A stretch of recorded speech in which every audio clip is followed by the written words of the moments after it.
தர்பூசணி அண்ணா வாங்கண்ணா தர்பூசணிண்ணா தர்பூசணி ஒரு பீஸ் எவ்வளோண்ணா? ஒரு பீஸ் 10 ரூபா தான். இந்தாங்க சாப்பிடுங்க, வெயிலுக்கு நல்லா இருக்கும். எப்போ சாப்பிடாத எடுத்துப்பா. ஏன் சார் ஏன் சாப்பிட வாங்குறீங்க? இப்போ வர தர்பூசணி எல்லாம் ஊசி போட்டு மக்களுக்கு கொடுக்குறாங்க. அதனால வந்து மக்கள் சாப்பிட்டு ரொம்ப பாதிப்படைகிறாங்கப்பா.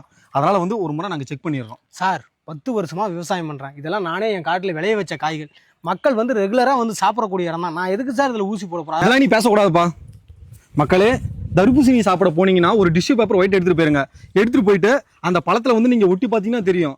ரொம்ப ரெட் கலரில் தெரிஞ்சுதுன்னா ரசாயனம் கலந்துருக்காங்கன்னு அர்த்தம். இதே நார்மலாக ரெட் கலர் ஒட்லினா ரசாயனம் கலக்கலன்னு அர்த்தம். அப்போ இதில் வந்து ரசாயனம் கலந்துருக்கீங்க, கெமிக்கல் கலந்துருக்கீங்கப்பா. சார் அப்படிலாம் இல்லை சார். பழங்களில் வித்தியாசமான பழங்கள்லாம் இருக்குது சார். ஒவ்வொரு பழம்லாம் ரொம்ப கலராக இருக்கும். இதை போய் காரணம் சொன்னால் எப்படி சார்? ஏன் சார் இவ்வளோ பேசுகிறீங்களே?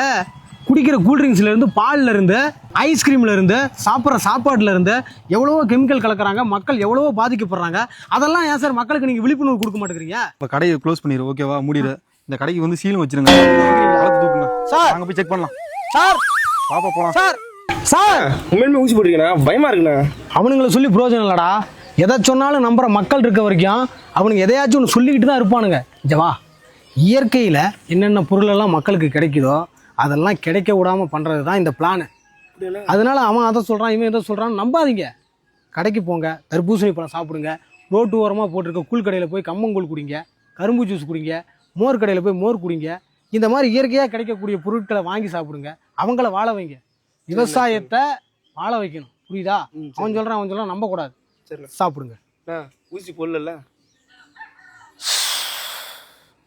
வரவெல்லாம் இதையே கேட்டு மன உளைச்சல் பண்ணுறானுங்களே.